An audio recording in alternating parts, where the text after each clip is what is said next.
प्यारे देशवासियों, नमस्कार।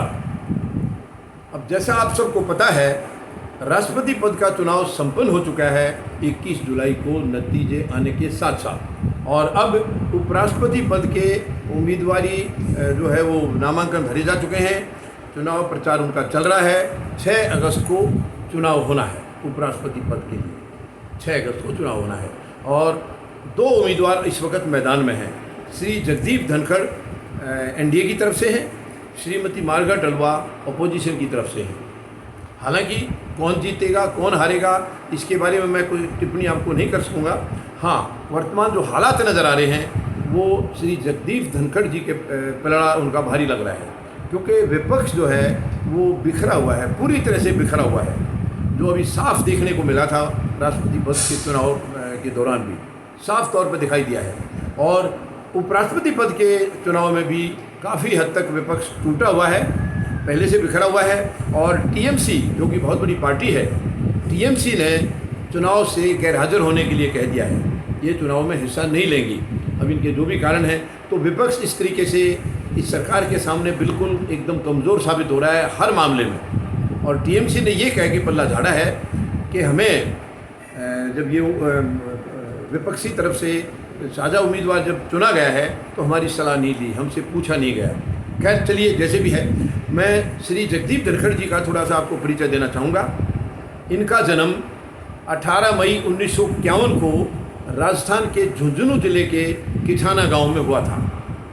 किठाना गांव में इनका जन्म हुआ था और इन्होंने अपनी शुरुआती शिक्षा वहीं से हासिल की है, राजस्थान से, और इन्होंने लॉ वगैरह किया। और उसके बाद राजस्थान हाईकोर्ट में जयपुर में इन्होंने अपनी प्रैक्टिस शुरू की है। इनकी पिताजी का नाम है स्वर्गीय श्री गोकलचंद और माताजी का नाम है स्वर्गीय श्रीमती केसरी देवी। अब देखिए, राजनीति में या किसी भी जगह इंसान का भाग्य कब साथ दे दे, कहाँ दे दे, इसका पता नहीं चलता है। और श्री जगदीप धनखड़ जी का जो किस्सा है वो इसके लिए साफ उदाहरण है। ये राजस्थान में प्रैक्टिस कर रहे थे हाईकोर्ट में, और 1987 में चौधरी देवीलाल, जो आप जानते हैं हरियाणा से ताल्लुक़ था उनका, हरियाणा के मुख्यमंत्री पद से लेकर के देश के उप प्रधानमंत्री पद तक पहुंचे थे। चौधरी देवीलाल जी ने 1987 में विपक्षी दलों की एक रैली बुलाने का आह्वान किया था दिल्ली के वोट क्लब पर, और काफ़ी बड़े नेताओं ने इसमें हिस्सा लिया था। NT. Rama Rao, Shri VP. Singh, Chandrashekhar ji, R K. Hegde जी, इस किस्म के बहुत बड़े बड़े नेताओं ने हिस्सा लिया था। और चौधरी देवीलाल जी हरियाणा, पंजाब, राजस्थान, इन स्टेट्स में काफ़ी मशहूर थे, काफ़ी नाम था उनका। और श्री जगदीप धनखड़ भी उनसे काफ़ी प्रभावित थे, जानते नहीं थे, कभी मिले नहीं थे, लेकिन उनसे उनके व्यक्तित्व से ये प्रभावित थे। तो इस रैली में जब श्री जगदीप धनखड़ ने देखा कि चौधरी देवीलाल ने रैली बुलाई है, और श्री जगदीप धनखड़ क्योंकि किसान परिवार से ताल्लुक़ रखते हैं, किसान और मज़दूर गरीबों की लड़ाई ये पहले से लड़ रहे थे, तो 500 खुली जीप लेकर के ये भी उस रैली में अपने समर्थकों के साथ शामिल हुए। और वहाँ आकर के इन्होंने बड़े ज़ोरदार नारे लगाए हैं। और उस वक़्त प्रधानमंत्री श्री राजीव गांधी थे, उनके खिलाफ काफ़ी ज़ोरों से नारे लगे हैं, राजीव गांधी जाओ, राजीव गांधी सत्ता छोड़ो, इनको सत्ता से बेदखल करो, इस किस्म के बहुत ज़ोरदार नारे लगाए। और चौधरी देवीलाल इस तरीके से उन नारों की गूंज देख करके बड़े इम्प्रेस हुए थे, और उन्होंने ये अंदाज़ा लगाया कि लड़का जवान है, पढ़ा लिखा भी लग रहा है, काफ़ी जोश है। श्री जगदीप धनखड़ को देवीलाल जी ने बुलाया और इनकी पीठ थपथपाई, पीठ पर हाथ रख के इनको शाबाशी दी। बस वो शाबाशी ऐसी दी है कि इन्होंने कभी पीछे मुड़कर नहीं देखा है। उस दिन से श्री जगदीप धनखड़ लगातार ऊंचाइयां छूते रहे। इस रैली के 2 साल बाद 1989 में झुंझुनू संसदीय क्षेत्र के चुनाव थे, और चौधरी देवीलाल ने विपक्ष की तरफ से श्री जगदीप धनखड़ को उम्मीदवार बनाया और वो चुनाव जीत गए। इस तरीके से जनता दल से वो चुनाव जीते। तो 1989 से 1991 तक वो जनता दल के सांसद रहे हैं। 1993 में राजस्थान विधानसभा के चुनाव हुए और इन्होंने वहाँ से किशनगढ़ विधानसभा क्षेत्र से चुनाव जीता, और 98 तक ये विधायक रहे 5 साल। इसके बाद ये कांग्रेस में भी गए हैं। कांग्रेस के बाद में करीब पिछले 20 साल से, यानी कि 2 दशक से, श्री जगदीप धनखड़ बीजेपी में शामिल हो गए हैं।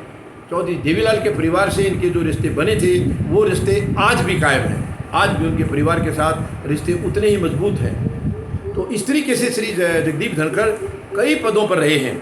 ये उस वक्त जनता दल में रहते हुए श्री वीपी सिंह और श्री चंद्रशेखर जी की सरकार में मिनिस्टर ऑफ स्टेट भी रहे हैं।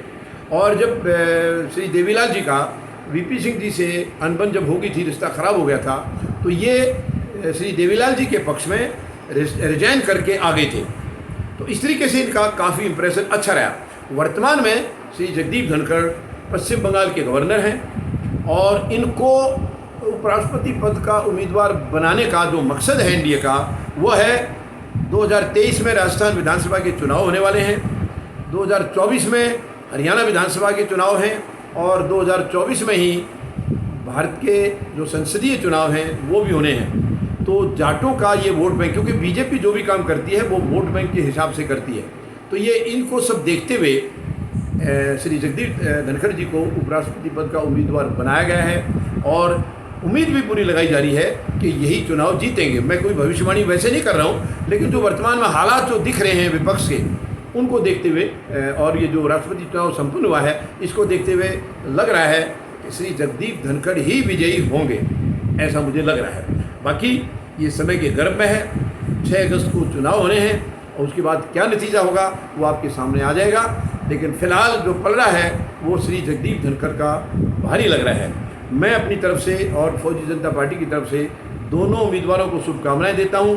ये अपनी मेहनत करें और दोनों को ही चुनाव जीतने का मैं अपनी तरफ से एक भविष्यवाणी वैसे तो क्या कर सकते हैं, लेकिन मैं अपनी तरफ से शुभकामनाएं उनको दोनों को जीत की दे रहा हूं। जीत जो जिसकी भी सिर पर सेहरा बंधेगा वो चुनाव के बाद में पता लग जाएगा। धन्यवाद।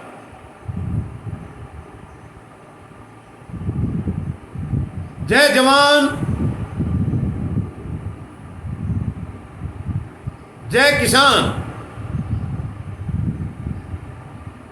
जय हिंद।